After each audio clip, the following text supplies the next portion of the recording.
processus de la foi, il arrive que Dieu se manifeste de manière surprenante là où la science médicale produit un diagnostic sombre. Le témoignage que nous allons entendre aujourd'hui illustre à la perfection la puissance de la prière et l'intervention divine, là où les diagnostics humains prédisaient à la fois donc des diagnostics sans espoir. Le couple Goueux nous reçoit aujourd'hui ici à son domicile dans le cadre donc de cette émission Plus loin avec espace de témoignage, espace d'édification, espace qui met en lumière donc le canal que Dieu s'est choisi pour travailler dans la vie de ses enfants. Je parle notamment de celui du bishop Ouattara Mohamed Idriss et de son épouse, le pasteur Tania Ouattara. Prophète Anselme, bonjour. Bonjour JM. Merci de nous recevoir chez vous. Tout le plaisir pour nous. Bonjour également à votre épouse. Bonjour JM. J'espère que vous allez bien. Oui, par la grâce de Dieu, ça va bien. Super. Merci. Avec vous, on va parler donc de ce témoignage bouleversant. Celui que la médecine avait à un moment donné diagnostiqué comme étant une grossesse arrêtée, une grossesse sans espoir, une grossesse qui ne devrait plus voir le jour.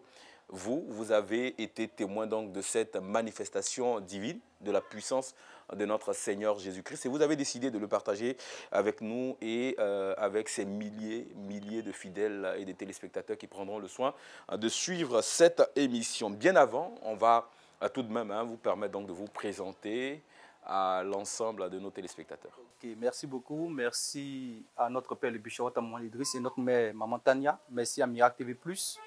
Je suis le prophète Louan Ansem Goueux, leader de la mission apostolique et prophétique Elia et aussi coordinateur général de la garnison des prophètes, qui est l'ensemble des hommes de Dieu qui sont hors d'ambassade des miracles, de l'ambassade des miracles, mais qui ont pris le bishop Ouattara Mohamed Idriss comme père spirituel, comme mentor, comme coach.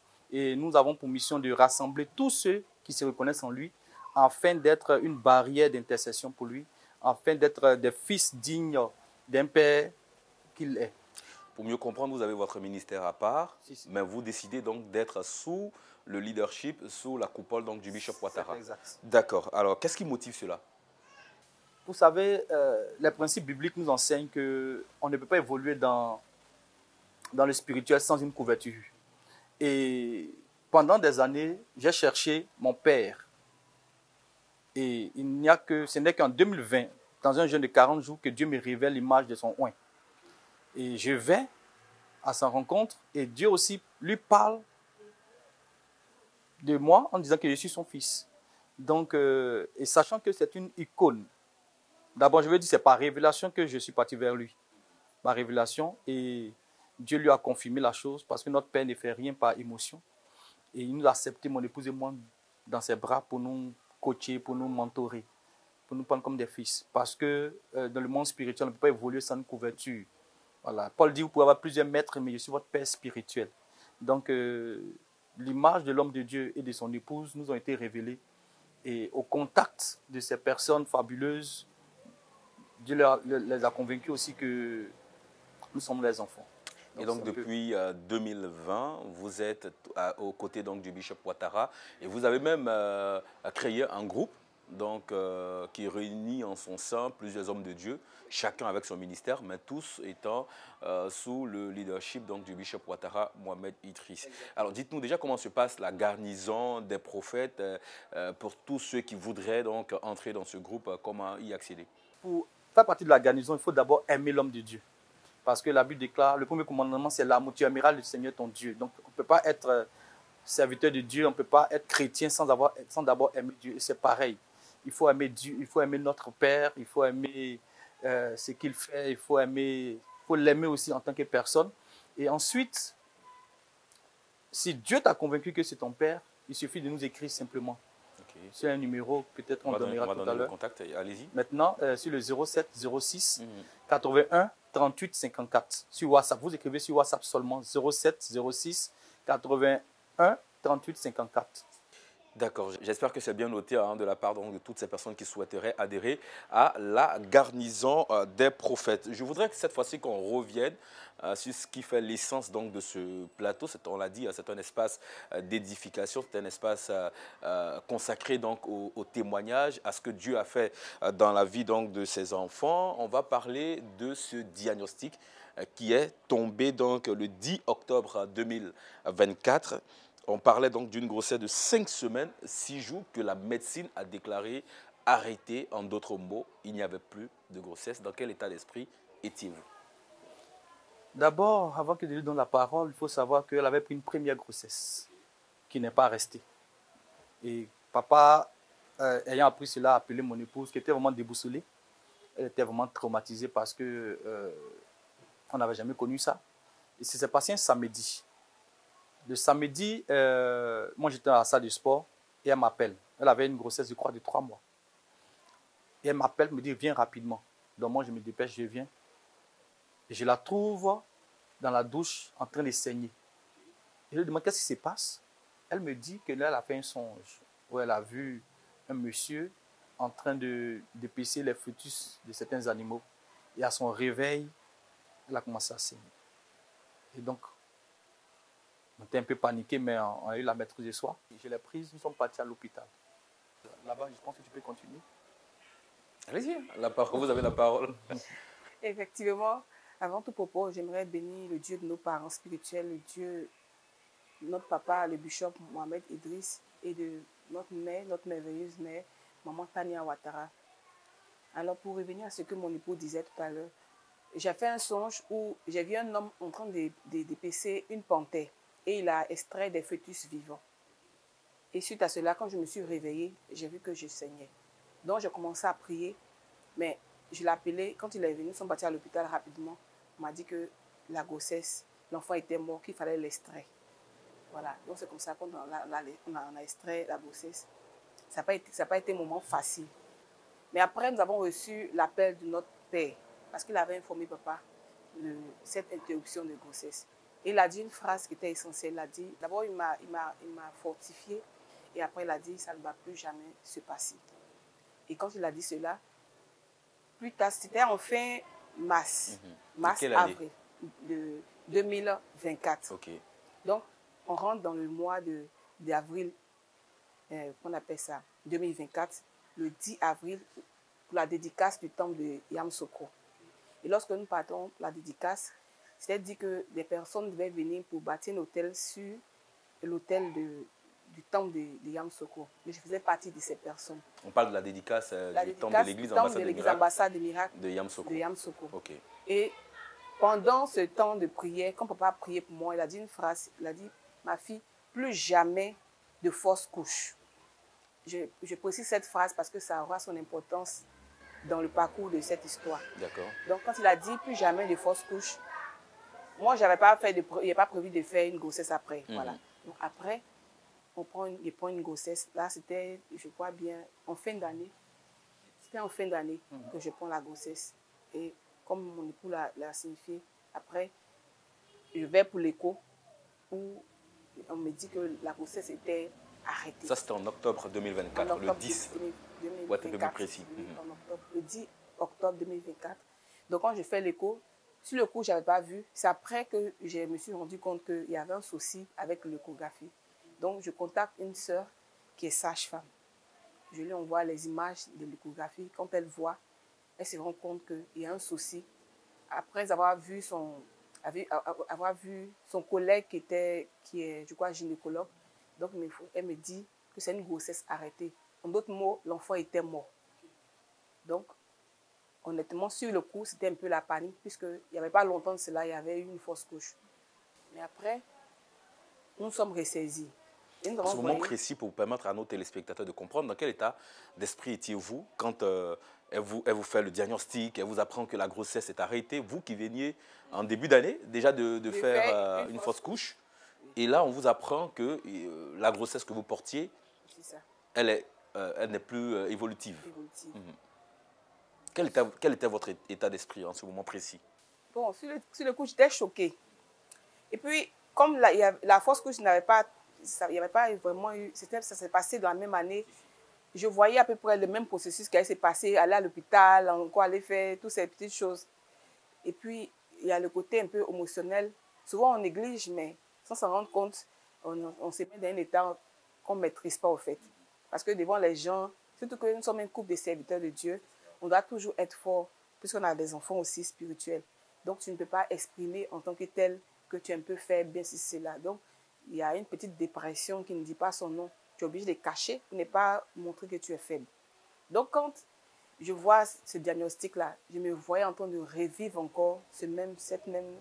En l'espace de 5 à 6 mois. Donc, franchement, sur le coup, j'étais déboussolée. Alors que votre père spirituel, le bishop Ouattara, avait dit plus de fausses couches. Voilà. Mais là, je n'avais même pas pensé même à cette phrase-là. Voilà, je n'ai pas pensé à cette phrase. On a envoyé un message à papa. Et ça a été vraiment un moment vraiment très, très marquant. C'est-à-dire, pour un homme de sa tante, de sa carrure, pas parce que nous ne sommes pas des humains, mais je veux dire, c'est un père qui est à part. Malgré son temps, malgré tout ce qu'il fait, il a le temps pour ses enfants. Okay. Or, nous ne sommes pas des pasteurs d'ambassade de miracle. Nous sommes on peut dire, vous avez votre ministère. Adoptés. Voilà. Okay. Mais ça a été, quand on envoyait le message, papa a rappelé.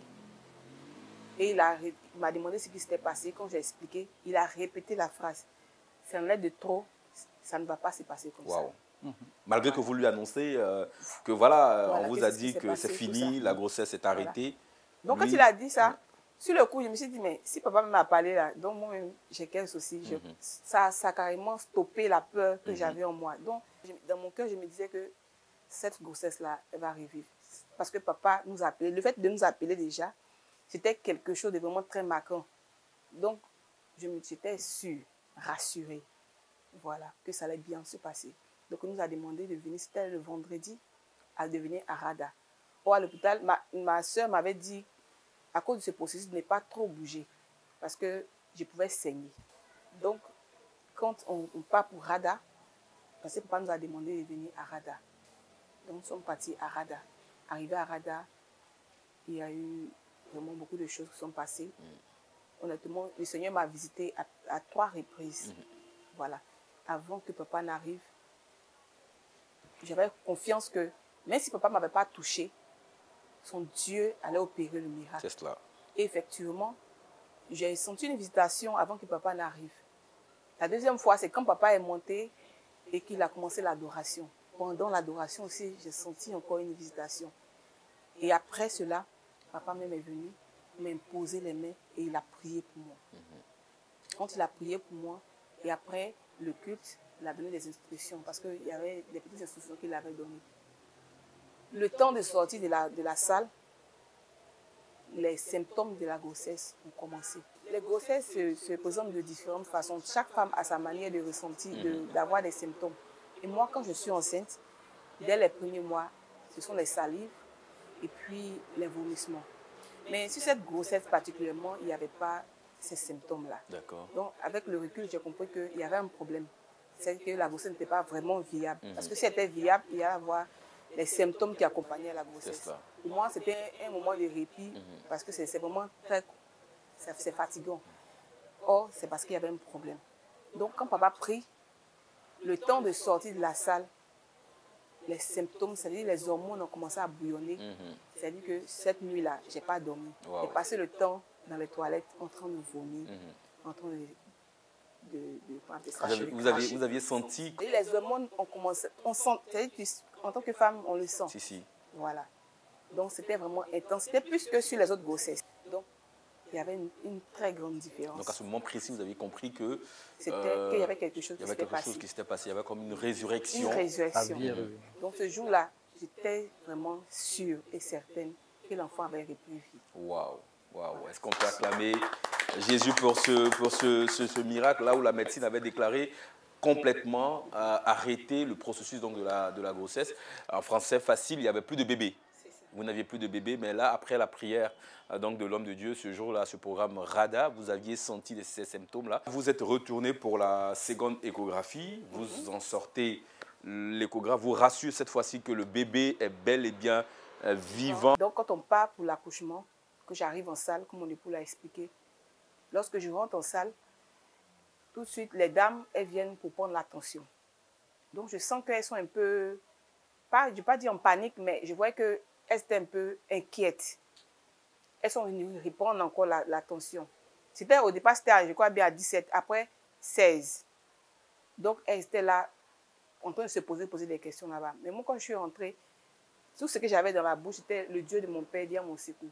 Le Dieu de mon père, parce que, il faut dire que quand je suis entrée dans ça, j'avais, je ne sais pas si je peux dire cette conviction, mais j'avais comme j'avais un sentiment que ce n'était pas sûr que j'allais sortir de là. Je n'avais jamais vécu ça. C'est comme si je sentais la mort. C'est comme si je sentais la mort. Donc, j'ai commencé à invoquer le Dieu de mon père. J'ai commencé à parler. Je me suis tenue sur cette parole-là. Il dit, mon père a dit que je n'allais pas mourir. Je ne vais pas mourir. Parce qu'il a dit, pas de fausse couche. Je sais que je vais accoucher. Je vais sortir de là. Je parlais seule même dans la salle. Pendant qu'elle était en train de parler, moi, j'étais en train de parler. Moi, j'étais là, le Dieu de mon père, le Dieu de mon père, le Dieu de mon père. Et elles sont venues, elles ont rompu la poche d'eau. Et là encore, elles ont commencé à parler. Elles ont dit, mais ce n'est pas normal que le liquide dans lequel l'enfant est vert. Wow. Alors, quand quelque chose devient vert, c'est que ce qui est à l'intérieur est décomposé. Parce que pour que le liquide soit vert, ce n'est pas normal. Alors que la couleur, le liquide doit être comme l'eau, normalement. Mais la couleur était verte. Et j'ai vu même la couleur, elle était verte. Donc, quand elle a signifié ça, je lui ai dit une chose. Je lui ai dit, si vous trouvez que vous ne pouvez pas faire quelque chose, si on doit m'évacuer quelque part, c'est dès maintenant. Moi, j'étais très rassurée. Je lui ai dit, si vous voyez que ce n'est pas possible de le faire, si ça peut m'envoyer ailleurs, il faudrait qu'on m'envoie ailleurs. Parce que dans les minutes comptent. Ce n'est pas que vous allez rester là en train de discuter si c'est comme ça. Donc, pendant que je parlais, l'autre a dit, non, on va vous aider. Et je continuais de prier. Et elle est venue, elle m'a injecté un produit. Le temps de retirer la seringue, je vous assure, c'était pas le premier accouchement, mais l'enfant, c'est comme si l'enfant est sorti seul. L'enfant est sorti seul. Mais madame, il fallait nous prévenir. Moi, mais je ne sais même pas que l'enfant est en train de venir. C'est comme une force qui a expulsé l'enfant carrément. C'est-à-dire d'un seul coup, l'enfant est sorti. Et quand on met les temps ensemble, ça correspond au moment où papa priait au téléphone, où elle ne savait pas. Donc cet instant-là, vraiment encore, nous a... Ça vous a boosté. Ça nous a boosté et puis ça nous a amené encore à croire plus en loin de Dieu. C'est ça. Parce que Dieu écoute ses prières. C'est ça. Vous avez compris dès cet instant que c'était important d'être attaché donc, à un père spirituel. Et ça a été ce à quoi vous avez prêté donc attention. En tout cas, nous, on est très ravis parce que quand on écoute cela, on voit la résurrection. Même au-delà de cette résurrection, on voit que durant le processus de l'accouchement, là encore, il y a eu la main du diable qui a essayé donc, de se manifester. Mais vous l'avez dit, le Dieu de votre père a parlé en votre faveur et tout s'est bien passé. Avant de refermer... Tout s'est bien passé, s'il oui. vous plaît. Mais le lendemain encore... Le lendemain, le bébé a fait 42 degrés. Et nous sommes partis à l'hôpital. Et sachant que le gynécologue n'était pas là-bas, nous sommes partis dans une clinique. Et arrivé à la clinique, l'enfant ne réagissait plus. Il n'y avait plus de réflexes, il n'y avait plus de mouvement. On a même injecté 3 fois, l'enfant n'a pas pleuré. Et le pédiatre, quand il a vu ça, il a écrit un mot. Il dit non, il n'y a pas de service néonatal dans la clinique. Il nous envoie vers l'hôpital général de Yopougon, ex-PMI. Et étant curieux, j'ai ouvert la lettre et puis j'ai regardé. Il a dit problème de nerfs, neurones, l'enfant ne réagit pas. C'est comme si l'enfant allait succomber. Là encore, j'ai eu recours encore à mon père. Vous l'avez appelé une fois de plus. Je l'ai appelé. Et chaque fois, il répond à par la grâce de Dieu, à vos appels. un père disponible pour ses enfants. Ouais. Ouais. Et j'étais au volant. Il m'a demandé si tu as de l'huile sur toi. J'ai dit oui, père. Il dit bon, prends l'huile, fais ceci, fais cela. Et il a commandé à la mort de libérer l'enfant. Parce que l'enfant était dans la main de ma belle-mère, elle ne bougeait pas. Mais quand papa a commandé au nom de Jésus-Christ, l'enfant était né 3 fois. Wow. Donc, de la clinique Saint-Mathieu à l'hôpital général de Yopougon. Quand on donne le papier de l'autre pédiatre au pédiatre de l'hôpital, il regarde, il teste les réflexes de l'enfant réagit. Il regarde le papier qui est écrit, qui dit autre chose. L'enfant est en bonne santé. Et lui, il nous avait dit que l'enfant devait être hospitalisé, l'enfant devait être mis sous couveuse. Il a dit plein de choses. L'autre là-bas dit non, c'est seulement le palu. On va faire des injections chaque jour pendant 5 jours, c'est fini. Donc là encore, le Dieu de notre Père a agi. C'est-à-dire, il est au commencement, au milieu et à la fin. Et nous rendons gloire à Dieu pour ce don que sont nos parents spirituels, Maman Tania et Papa Bishop. Vraiment, nous bénissons le Seigneur. Et cet enfant qu'on a présenté est le fruit, le résultat de leur prière. Et pour nos téléspectateurs, ce serait intéressant qu'on ait l'enfant ici, sur ce plateau, pour attester donc de vos propos, pour montrer véritablement que tout ce que vous avez raconté dès le début donc, de cette émission n'est pas juste des affabulations, ce ne sont pas des mots en l'air, mais c'est la preuve de ce que Dieu continue d'agir par l'autruchement, par le canal donc, de son serviteur, le bishop Ouattara, Mohamed Idrissa. Alors, Madame Goueux, on va vous permettre donc d'aller chercher le bébé afin de pouvoir donc le présenter à l'ensemble de nos téléspectateurs. On va marquer une courte pause, le temps qu'elle revienne avec lui. Voilà.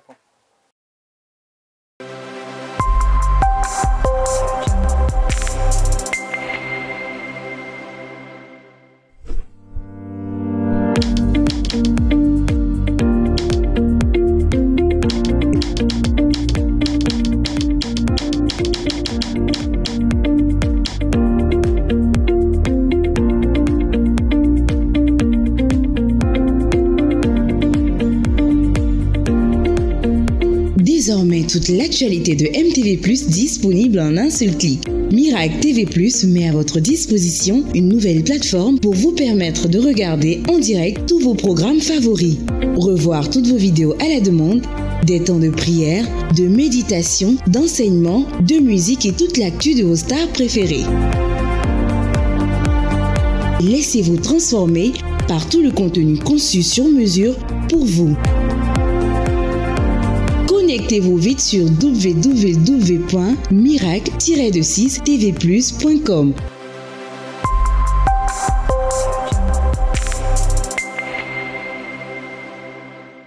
Voilà, pendant que nous étions à la transition, le bébé est enfin arrivé sur le plateau. Magnifique bébé entre les mains donc, de sa mère. C'est ton bébé Miracle, hein? Oui. Là, elle porte quel nom déjà? Le nom Miracle? Eh bien, elle s'appelle Goué Tania Émeraude Cristal. Waouh. Tania, c'est le nom de votre mère spirituelle, maman Tania. Parce que ce bébé, vraiment, c'est le bébé de maman Tania et de papa. D'accord, nous on est très ravis en tout cas d'être ici chez vous à la maison et de présenter à tous les téléspectateurs de la télé qui transforment donc ce très beau témoignage qui avait l'air très bouleversant dès le départ, mais finalement qui nous rassure. Puisque le Dieu des miracles est intervenu donc par le biais de son serviteur, le bishop Ouattara, vous avez parlé tout au long donc de votre témoignage du manteau qui vous a couvert, qui vous a assisté. Vous avez parlé du fait que votre père spirituel, le bishop Ouattara, est resté, j'ai envie de dire, très réactif face à vos différents appels. Vous avez aussi mis en évidence le fait qu'en tant que serviteur de Dieu, cela ne vous occulte pas le fait d'avoir au-dessus de vous un autre homme de Dieu, un père spirituel, un manteau, quelqu'un qui va, à chaque fois que besoin se fera sentir, donc intervenir par l'expérience qu'il a dans le ministère. Et c'est ce que vous n'avez cessé donc de dire à nos téléspectateurs. Nous sommes pratiquement à la fin de cette émission. Prophète, est-ce que vous avez un message donc à l'endroit des téléspectateurs qui suivent cette émission? Merci beaucoup pour cette entrevue. Merci pour ce temps que nous avons partagé. Merci à nos parents spirituels. Merci à Miracle TV+. Je tenais déjà à faire comprendre à tout homme de Dieu qu'il a besoin d'une couverture. Et en Côte d'Ivoire, Dieu a fait don de ce général. Une personne humble, une personne ointe, une personne qui, malgré son programme chargé, a le temps pour ses enfants. Et comme je l'ai dit, la garnison prophétique est ouverte à tout serviteur, toute servante de Dieu qui reconnaît en le bishop Ouattara Mohamed Idriss un père, un leader, un mentor. Plusieurs qui me suivent l'ont déjà vu en songe intervenir face à leur situation. Je vais donner encore une dernière fois le numéro de la garnison pour que vous puissiez m'écrire et ensemble, nous serons des fils. Vous savez, ce que nous sommes en train de faire est biblique. C'est ce qu'on appelait dans la Bible les fils des prophètes, qui voyaient en Élie et Élisée, et même Samuel, le premier, le prophète général, comme on peut dire maintenant, prophète majeur. Donc, vous pouvez prendre le 07 06 81 38 54. Vous écrivez sur WhatsApp, vous vous présentez, nous allons échanger et vous ferez partie aussi de la garnison. Et Dieu le voulant, notre Père priera aussi pour vous. Que Dieu vous bénisse. Merci encore. Merci papa, merci maman. Amen. On va permettre à votre épouse également qui veut rajouter quelque chose avant de conclure cette émission. J'aimerais dire merci spécialement à nos parents spirituels, à papa, qui est un père responsable. C'est un père responsable. Ce n'est pas un père seulement de nom. C'est un père qui démontre qui est toujours prêt pour ses enfants, qui est vraiment très responsable. Aujourd'hui, si je suis en vie, mon enfant et moi, c'est grâce à ses prières.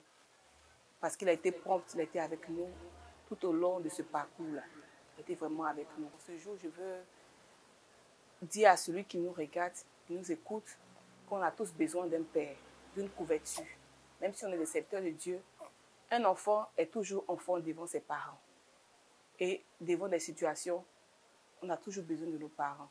Parce que je sais que certaines personnes se diront, mais ils sont serviteurs de Dieu, pourquoi est-ce qu'eux-mêmes ils ne prient pas? Pourquoi est-ce qu'il ne faut pas? Oui, on prie pour les autres. Mais quand il s'agit de nous, on a recours à nos parents. C'est comme ça. C'est une chaîne. C'est cela. Voilà. Donc, on n'a pas besoin d'être orgueilleux pour ça. On n'a pas besoin de tout. Non, nous sommes des enfants pour nos parents. Et nous sommes fiers d'être les enfants de nos parents. Donc, je vais vraiment dire merci au Dieu de nos parents. Merci à vous, couple Goueux. Merci au prophète Anselme et à son épouse. Merci également au bébé Tania. Bébé Tania qui est sur notre plateau. Bébé Tania qui vient donner espoir en ce jour même donc à toutes ces personnes, à toutes ces femmes, à tous ces couples qui traversent ou du moins qui passent également par la même situation que vous avez vécue. Dieu vous a sorti de là. Aujourd'hui, vous êtes le témoignage, vous êtes la manifestation tangible de la puissance de Dieu. Merci de nous avoir reçus chez vous. On est très heureux d'avoir partagé donc ce témoignage avec vous. On rappelle tout de même aux téléspectateurs, aux hommes de Dieu, à tous ceux qui suivent cette émission que vous avez encore le numéro donc pour adhérer au groupe des prophètes, à la garnison des prophètes, pour tous ceux qui voudraient donc se greffer au leadership, au mentorat et qui voudraient avoir donc pour père spirituel le bishop Ouattara Mohamed Idriss. N'hésitez pas à envoyer vos coordonnées, vos informations personnelles via ce numéro par WhatsApp. Voilà. Fidèles téléspectateurs, c'est ici que nous allons refermer les portes de cette émission Plus loin avec. Merci de nous avoir suivis. N'oubliez pas cette parole. Luc 18, verset 27 nous apprend tout simplement que ce qui est impossible aux hommes est possible à Dieu. Merci pour votre fidélité. N'oubliez surtout pas, l'information se poursuit sur MTV+, la télé qui transforme. Au revoir.